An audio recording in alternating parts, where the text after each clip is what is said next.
c'est toujours pour moi un exercice assez difficile, je dois vous admettre, parce que il n'y a jamais rien qui est écrit, il n'y a pas un script ou quoi, c'est juste je lis 2 tomes de manga, et je pars directement, et c'est de la full improvisation, et à chaque fois que je suis en train de lire le manga, je me dis, oh, mais ce soir, quand je vais leur faire la review du manga, mais la vidéo va durer que 2 minutes, parce que j'aurai rien à dire et tout ça, et c'est souvent les mangas où j'ai rien à dire que la vidéo dure un quart d'heure, c'est incroyable. Bref, bonjour YouTube, j'espère que tu vas bien, bienvenue pour cette nouvelle review de manga. Aujourd'hui, nous allons traiter d'un nouveau manga qui s'appelle, attention, qui s'appelle Hanako-kun. Toilette Bound Hanako-kun. Hanako-kun, le nom fait référence à une légende japonaise qui est Hanako-chan, qui est normalement un esprit féminin dans les toilettes qui peut réaliser des souhaits. Des fois, c'est les rumeurs comme chez nous, la Dame Blanche par exemple, ou à Poudlard, Mimi Gignard dans les toilettes par exemple, mais sauf que là, les 2 autrices, si je dis pas de bêtises, de ce manga ont voulu réécrire cette légende à leur sauce en mettant en scène plutôt un personnage de sexe masculin. Les dessinatrices, écrivaines, scénaristes, je sais pas quoi, sont donc Aida, Hiro. Tu remarqueras que le I est majuscule, c'est Aida d'un côté, Hiro de l'autre. Ils ont fusionné les deux pour se faire passer pour une seule personne, Aida, Hiro. Et si je dis pas de bêtises, moi c'est ce que j'ai lu apparemment sur internet, je me suis légèrement renseigné juste avant de lancer la chronique. Édité chez Pika Édition en France, je crois qu'il y a 6 tomes actuellement qui sont sortis. Et donc pour cette review de manga, j'ai donc lu le tome 1, j'ai donc lu le tome 2 qui est juste ici. Alors de quoi ça parle? Qu'est-ce que c'est Hanako-kun? Comme je te l'ai dit, c'est une légende urbaine au Japon, donc ici mettant en scène un garçon, qui est l'esprit des toilettes, plus particulièrement des toilettes des filles apparemment, dans lequel, et je crois que c'est le résumé qui y a juste derrière le tome 1, et je vais te le lire tout de suite, c'est les premières lignes, tu vois. Toquez 3 fois à la porte des toilettes du 3e étage, et l'esprit de Hanako vous exaucera, ou que c'est difficile à dire. Et nous allons donc suivre normalement le personnage principal de ce manga qui s'appelle, et ça je m'en souviens bien, Néné, parce que ça m'a marqué. Quel personnage s'appelle Néné? Comment tu peux t'appeler Néné? C'est un concept ça quand même. J'essaie de te trouver une page où elle apparaît en grand pour te montrer à quoi elle ressemble. Oh, dès le début du manga tu la vois ici. Tu remarqueras très rapidement que les dessins sont extrêmement enfantins, très ronds, très chibi, très simple, ce qui va dénaturer assez avec le propos et si je puis dire l'histoire du manga, parce qu'on va te parler de fantômes, de démons, d'exorcismes et d'enlèvements, de morts et de choses assez terrifiantes. Donc il y a un contraste avec les personnages qui sont au collège ou au lycée. Ils disent au lycée, mais on dirait quand même qu'ils sont au collège, ils sont tout petits les pauvres, et qui vivent des aventures un petit peu trop glauques, on va dire, pour eux. Donc cette petite fille là, Néné, elle va donc chercher l'esprit de Hanako-kun qui est dans les toilettes, parce qu'elle demanderait, elle souhaiterait un vœu, parce que elle c'est une toute petite fille, et donc elle se dit, ah j'aimerais bien avoir un amoureux, j'aimerais bien que tel garçon soit amoureux de moi, mais il ne connaît même pas mon existence, oh là là, donc du coup je vais demander à l'esprit des toilettes que ce garçon tombe amoureux de moi. Donc très cliché pour le coup. J'arrive pas à savoir quel genre de manga c'est pour le coup, parce que tu vois sur la tranche il y a toujours écrit le type de manga que c'est, sur la tranche il y a écrit que c'est un shonen, hein, d'accord, Pika Édition shonen. Moi de mon côté, je savais pas quoi, j'en aurais dit un shoujo, ça faisait, il y a pas de mal, d'accord, mais j'avais plus l'impression de lire, voilà, une histoire avec des amourettes, une histoire d'amour. Je vais pas te mentir, tout le long de ma lecture, j'ai senti que j'étais pas vraiment plus que ça le public visé pour le coup, et je me suis un petit peu forcé, et je vais pas continuer à le lire parce que ça m'a pas tant plu que ça, mais il y a quand même des qualités et je vais y venir.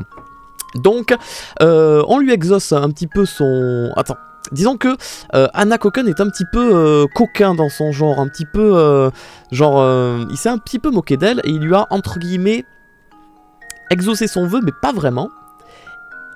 Et par contre, quand tu demandes un vœu à Hanako-kun, il y a une contrepartie que tu dois payer à la hauteur du vœu que tu demandes. Et vu qu'elle a demandé un gros vœu, eh ben il s'avère qu'il lui a jeté une malédiction. Bon, pour celles et ceux qui voudront lire le manga, je n'en dirai pas plus. De toute façon, la malédiction en elle-même n'a pas de grande incidence sur les 2 tomes que j'ai lus. C'est juste au début un petit problème à régler assez rapidement qui fait que la fille, Néné, sera liée de manière contractuelle avec l'esprit de Hanako-kun, et elle pourra pas s'en aller quoi. Elle sera obligée un petit peu de suivre ses ordres, ce qui va mettre en place un petit peu l'histoire du manga, qui est que Hanako-kun Hanako est un petit peu le gardien de l'école, parce que tout ça se passe dans une école, et il y a dans cette école, et encore une fois je vais te prendre le résumé qu'il y a au dos, je l'ai vu au début, normalement je suis pas fou quand même.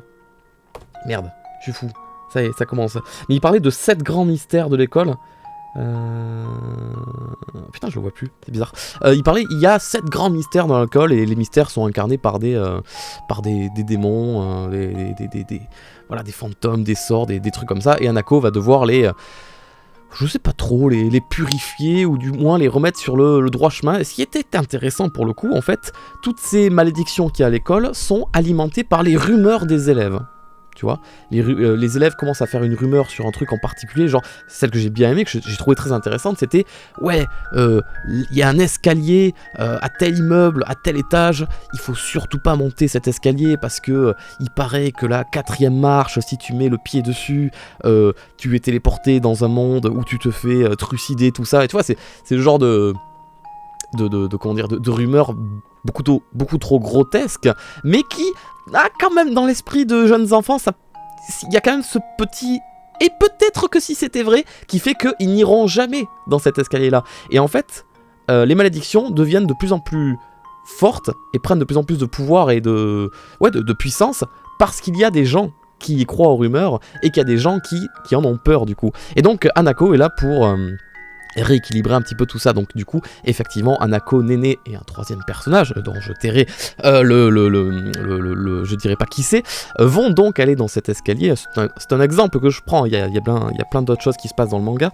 Ils vont donc aller dans cet escalier, poser le pied sur la marche numéro 4, et effectivement, ils sont donc téléportés dans un autre monde dans lequel ils peuvent se faire déchiqueter au sens propre. Voilà, donc c'est un manga.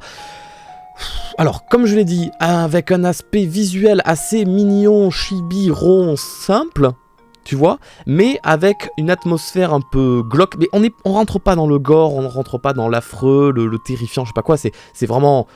C'est doux, c'est tout doux, c'est un peu glauque, tu vois, il y a des enlèvements, tout ça, mais à la fin, ça finit toujours bien, tout ça, donc c'est vraiment pas...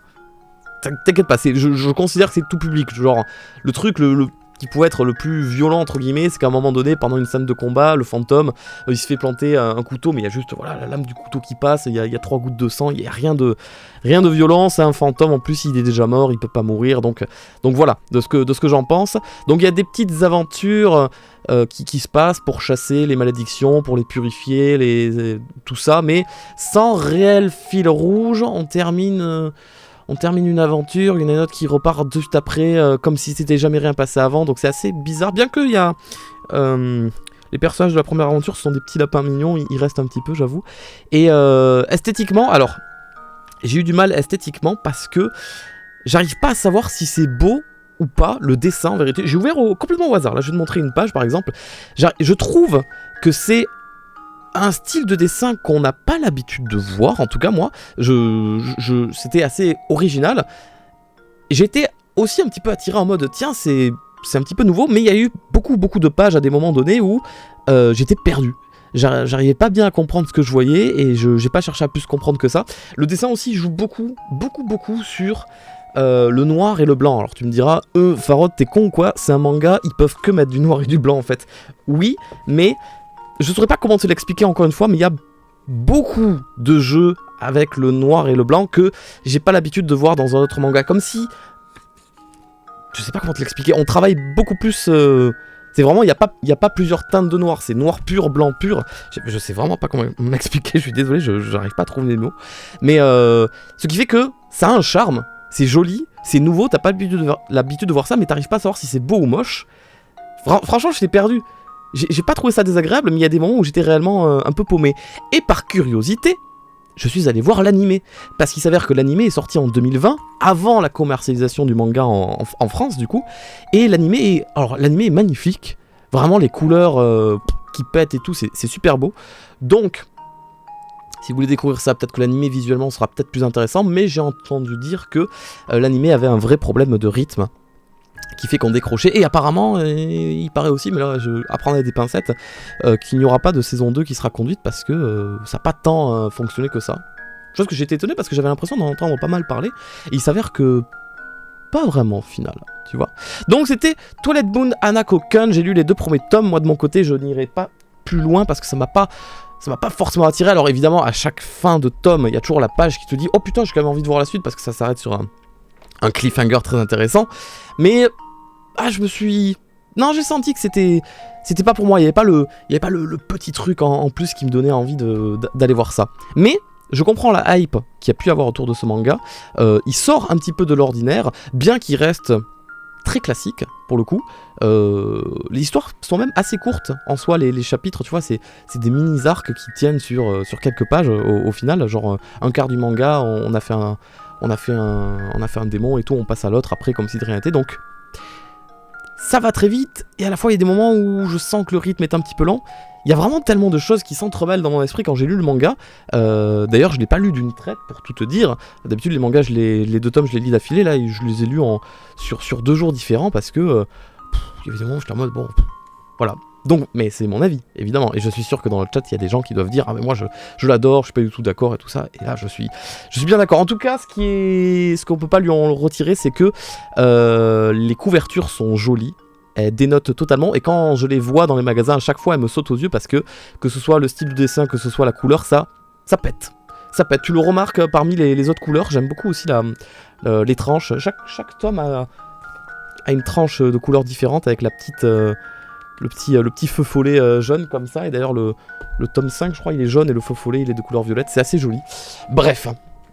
Voilà, là pour le coup, je sais pas quoi te dire, tu vois. Il y a des mangas que je vous conseille et que je vous dis c'est bien. Il y en a d'autres que je vous dis, bah ouais, je suis vraiment pas fan pour le coup, j'ai vraiment pas aimé, c'est sûr. Et là, je suis moyen, je suis mitigé, j'étais en mode est-ce que j'ai passé un bon moment? Je crois pas. Est-ce que j'ai passé un mauvais moment? Ben non, je crois pas non plus, sinon je me serais arrêté, je me serais pas forcé et j'en aurais pas parlé. Donc c'est assez bizarre. Voilà, c'était ma chronique de review manga pour la chaîne Quadbo sur Hanako-kun. J'espère que ça vous a plu. N'hésitez pas à vous donner votre avis en commentaire. Sachez que je les lis tous, même si je ne réponds quasiment jamais. Je suis toujours là pour lire les commentaires, c'est très intéressant. Et ça, si ça vous intéresse, évidemment, j'ai sorti hier, enfin... Là, ceux qui me voient en stream, c'est aujourd'hui même, mais ceux qui verront cette rediffusion, ce sera hier donc, une vidéo sur One Piece, du coup, qui parle du collector du tome 100 italien. C'est un coffret collector avec plein de petites surprises à l'intérieur, que j'ai reçu aujourd'hui et que j'ai tenu à ouvrir en vidéo, parce que ça faisait la petite vidéo unboxing assez sympa, et ça me permettait de parler et de partager ma passion, la passion que j'ai pour One Piece. Voilà, YouTube, à très bientôt, bisous. Et je cherche ma souris pour couper la rediff. Maintenant. Bye.